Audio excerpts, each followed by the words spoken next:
Quel genre de bateau est la République française? C'est un genre de bateau spécial. C'est un genre de bateau spécial. C'est un gros machin sur la mer qui flotte très mal et qui n'est pas fait pour ça.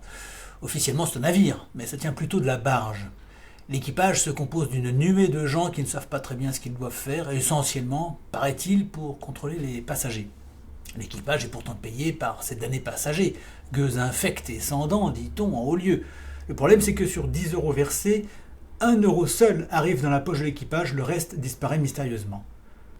L'équipage a de grandes, nobles missions précises. Compter le nombre de vagues, repousser les passagers qui s'aventureraient sur le pont, fouiller les poches des passagers, mesurer la taille des ailes de goéland au jugé, mesurer l'impact de l'aile de goéland sur la vitesse des vagues, entasser de la paille autour de la chaudière, éventuellement du foin, des papiers et des ordures, mais cette saloperie de vieille chaudière est robuste et bien hermétique, et de plus sa flamme est faible, et l'incendie ne démarre pas.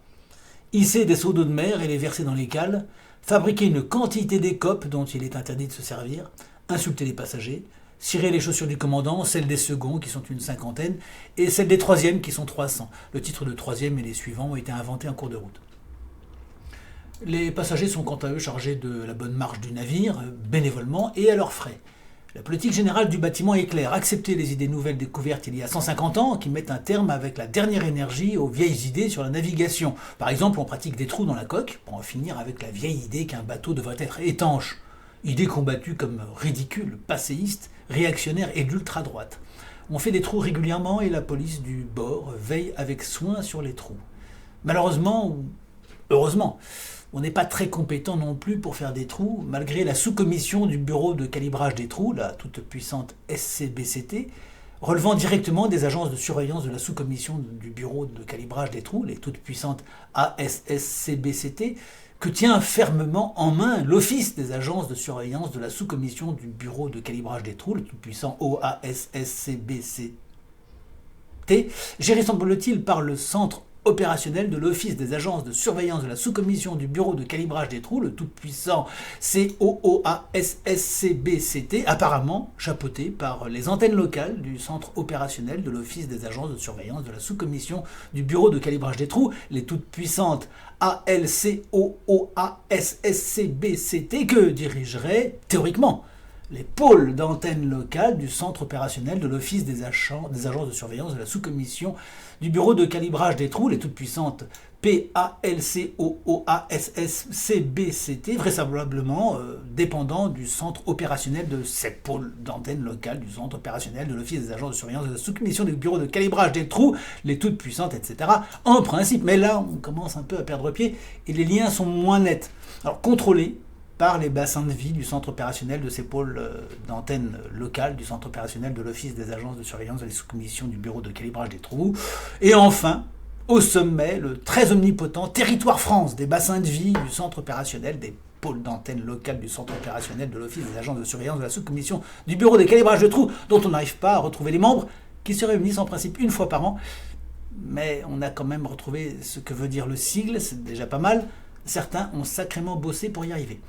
Alors, cette administration, très fructueuse, est censée ne pas concurrencer les autres, chapeautée par la direction technique de l'évaluation des vents, le cabinet du directoire de l'immoralité publique, la réserve centrale des fonctionnaires, l'annexe des services de la répression du courage, la division trésorière du plan, et le très fameux secrétariat général pour la conservation des secrets de Polichinelle, pour la diffusion du non-développement et l'expansion du conservatisme.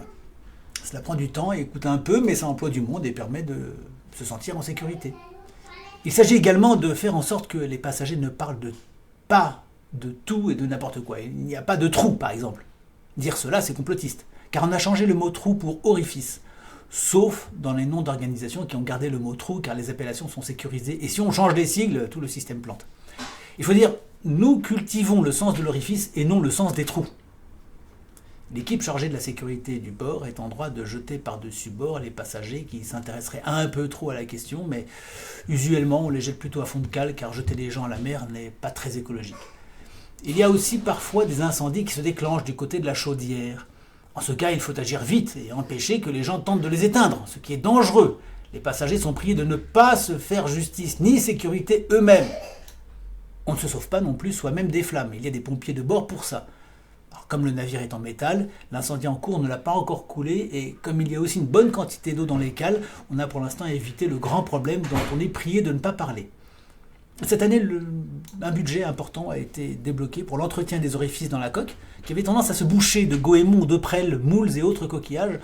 On a dû créer une nouvelle commission car le commandant a parlé de priorité nationale.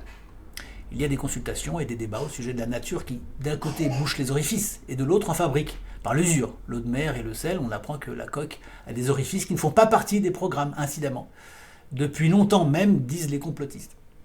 Un artiste a été prié d'emballer les trous dans une œuvre d'art perméable, et une chanteuse importée d'un autre navire est venue chanter les trous perdus, qu'on essaie de retrouver. Un énorme budget est consacré à la lutte contre les réactionnaires, c'est aussi une priorité nationale, a dit le commandant, qui disent qu'il faudrait que le bateau soit réparé et navigue vers une destination. Le bateau est en effet à l'arrêt, comme il convient. Ces gens font valoir une très vieille idée complètement dépassée selon laquelle, il y a très longtemps, les bateaux avançaient et servaient à quelque chose. Ce genre de propos nauséabond est combattu énergiquement et rappelle les heures les plus sombres de la navigation. Il est vrai qu'on voit parfois sur l'horizon des bateaux qui avancent, mais ce sont des bateaux sous-développés, qui n'ont pas encore accédé à notre niveau. Tous les écrivains officiels du bord ont prouvé qu'une idée ancienne était ridicule. Il y a des festivals régulièrement à ce sujet, des stars très connues. Toutes les publications jusqu'au livre de bord sont unanimes et des experts désignés par le commandant lui-même confirment « un bateau, ça reste à l'arrêt, sinon ça pollue et ça perturbe la vie des poissons ». Tout a été dit là-dessus, on le sait parfaitement, il y a même une journée du poisson et l'immobilisme a été inscrit dans le livre de bord. Y revenir est franchement révisionniste. Il faut agir fermement vis-à-vis de ces gens extrémistes de qui viennent tous les problèmes et se mobiliser contre ces relents inadmissibles toujours renaissants. Il s'agit d'être vigilant. Il y a une chaîne de télévision à bord qui le répète, car apparemment ce n'est pas bien assimilé. Cette chaîne est parfaitement complète dans son information, la preuve c'est qu'elle est unique, sinon il y en aurait plusieurs. Les gens sont libres à bord, et heureux. Il y a plein d'avenirs, ce qui prouve le pluralisme, remis en cause par qui? Naturellement toujours les mêmes, les conspirationnistes et autres complotistes abominables qui agitent les peurs et radicalisent l'équipage. Le but général est d'arriver à ce que le niveau de la mer atteigne le bastingage, mais c'est compliqué. Car une grosse partie des passagers, et paraît-il de l'équipage, persiste à entretenir le navire à l'ancienne. L'eau fait des mycoses aux pieds, ce qui est désagréable et pose des problèmes de santé, laquelle est prioritaire. De plus, il y a de l'air à bord qui empêche le navire, de très vieille conception, de s'enfoncer dans l'eau. On nomme chaque année des commissions chargées d'enquêter sur les commissions qui surveillent la commission chargée de l'évacuation de l'air du bateau. Certains passagers voudraient aller plus loin que le commandant, qui, du coup, paraît centriste. Ils prétendent qu'on n'en fait pas assez pour chasser l'air, alors qu'on a nommé une trentaine de commissions par passager. On se demande ce qu'il leur faut. Le problème, c'est que l'air a tendance à occuper tout espace en mer, et donc cela impliquerait qu'on fasse le vide, objectif considéré comme priorité nationale, à l'horizon 2030. On discute poliment et on essaie de faire entendre raison aux récalcitrants par haut-parleurs, afin de les faire sortir de l'ombre. Rien n'y fait, ils se raccrochent à leur vieille histoire de la navigation. Car on peut le dire maintenant, il y a eu jadis un capitaine qui a fait voyager ce bateau et qui l'entretenait avec un équipage réduit. Mais c'était la période la plus noire de l'histoire et on est tenu de ne pas l'oublier car ce fameux capitaine a découvert des pays inconnus qui ne lui avaient rien demandé et il a navigué au-dessus de poissons qui en sont restés choqués. Il aurait même battu des pirates qui l'auraient attaqué, ce qui fait frémir quand on y songe. C'est de la folie. Il a répliqué à des attaques, refusant de livrer son bateau, c'est abominable. Il y a plusieurs monuments mémoriels à bord qui célèbrent cette sombre période, devant lesquels les enfants sont tenus de défiler au moins une fois par an avec leur rééducateur. On note le nom des passagers qui ne vont pas régulièrement se prosterner devant ces monuments ou qui ne trouvent aucune idée nouvelle pour les promouvoir. Les choses ont changé. Dieu merci, et les pirates sont les bienvenus aujourd'hui. D'autant qu'ils ne tuent que des passagers, et de temps en temps des membres d'équipage, mais ceux-ci sont payés pour ça. Les pirates apportent beaucoup de richesses et sont nos futurs capitaines, dit-on. Il faut leur envoyer des échelles de coupée dès leur arrivée, voire aller au loin pour les remorquer, afin qu'ils approchent au plus vite avec les canots de secours. Certains individus extrêmement dangereux parmi les passagers estiment qu'on peut se passer des pirates. Je l'ai dit, mais n'étant pas sûr que vous l'ayez compris, il s'agit d'être très vigilant vis-à-vis de ces gens qui sont la priorité nationale numéro 1 du commandant. Et ces gens n'ont pas le droit de vote de toute façon lors des élections du bord, ou alors on les fait voter pour des postes subalternes de membres d'équipage. Parmi les autres bateaux, il n'y en a que 2 qui sont dignes d'être respectés, dont un très gros porte-avions dont on dépend entièrement. Le reste ne vaut rien, ce sont des primates qui méritent le plus souvent d'être coulés par le gros porte-avions, c'est bien fait pour eux. On n'a aucun contact avec les autres bateaux, mais il paraît que c'est des moins que rien. On est bien mieux sur le nôtre. D'ailleurs, certains autres bateaux refusent le tafia offert gratuitement par le gros porte-avions pour pas très cher. Les passagers de notre bateau sont privilégiés. Quand ils sont fouettés, c'est avec le plus de douceur et de distinction de toute la mer, car les fouetteurs sont élégants et cultivés. Le gros porte-avions nous y a autorisés et on en est fiers. Tous les coups de fouet sont comptés. Ça ne se fait pas à la légère, on suit une procédure. Il y a des passagers qui ont eu le culot de quitter le navire en nageant et sont allés se réfugier sur des navires qualifiés de paradis maritimes. On finira par les reprendre et on verra alors ce qu'on verra.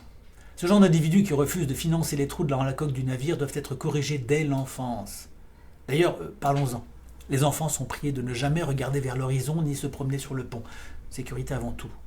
Ils doivent oublier leurs déterminismes familiaux et apprendre les déterminismes du bateau. Rentrer dans l'entrepont à jouer avec les vis et les boulons ainsi qu'avec les préservatifs usagés de l'équipage. Les passagers sont tous vaccinés, Dieu merci, car la pandémie a tué un marin la semaine dernière lors d'une chute qu'il a faite du haut du mât de Misaine. Un autre a été tué par la maladie en s'électrocutant, et encore un autre est mort du fameux virus en se noyant dans la mer. Tout ça est archi connu et facile à démontrer, la télé de bord le répète toutes les 15 minutes environ. Les centaines de médecins du bord sont formels, le virus est très virulent, ils sont astreints à déclarer des cas d'heure en heure, sans quoi le règlement suspend leurs allocations. Cette année, tous les morts du bord sont morts de la maladie, ce qui fait baisser toutes les autres raisons, ce qui montre les progrès indiscutables de la médecine. Le journal de bord précise qu'on s'assurera que la pandémie ne redémarre pas jeudi prochain, 17 mars, à 13h30 précise. Certains bateaux seront coulés prochainement car ils sont atteints de la maladie et ils ont de plus refusé l'amitié du gros porte-avions qui leur avait aimablement prélevé leur moteur et leur gouvernail. Notre bateau est un et indivisible, à part les pièces qui se détachent et coulent à pic. À bord, on peut faire des stages.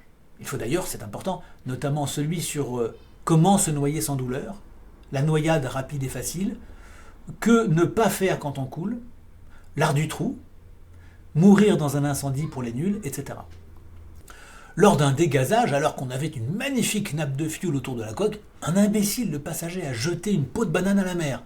Certains sont totalement inconscients des dégâts qu'ils causent sur la réputation du bateau et l'environnement. Mais le pire reste ces gens radicalisés qui parlent de ne pas couler, ça revient sans cesse.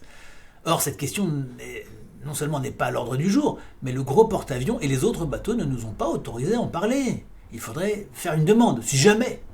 Réunir tous les bateaux, débattre de savoir si on pourrait en parler, c'est très compliqué, et seuls les capitaines peuvent le décider. De toute façon, l'équipage n'est absolument pas formé pour ça. Au contraire, on n'a jamais pensé ainsi, et par conséquent, personne ne doit penser que c'est possible. Couler est un objectif supérieur, qui balaie les vieilles croyances. C'est beau, c'est retourner à la mère nature, tous les experts l'affirment. C'est l'eau, source de la vie, origine du grand cosmos, c'est la voie de l'humilité et de l'humidité. Alors attention, on va pas se mentir, c'est un but, un rêve. Mais ça ne se fait pas comme ça du jour au lendemain. Ça demande des efforts, de la persévérance. Et en attendant, il faut refaire complètement les quartiers du commandant, car cela fait 2 mois qu'on ne les a pas entièrement rénovés. Les passagers qui disposent de moins de 10 € doivent partager avec les membres de l'équipage qui ont plus de 200 € par solidarité. Couler, c'est un art de vivre. Il faut le faire réglementairement. Couler, c'est bien. Mais ça ne se fait pas à la manière préhistorique. Ça s'organise, c'est scientifique. Et qu'on ne parle plus de flotter et de grâce. Cela appartient au vieux stéréotype de mer. C'est du survivalisme. C'est un vieux déterminisme de mâle blanc et donc idiot. Croire qu'on peut flotter relève de la religion. On est prié de garder ça pour soi. Nous sommes tous tolérants, bienveillants et empathiques. Mais ceux qui ne comprennent pas, on les passera par-dessus le bastingage. C'est clair ?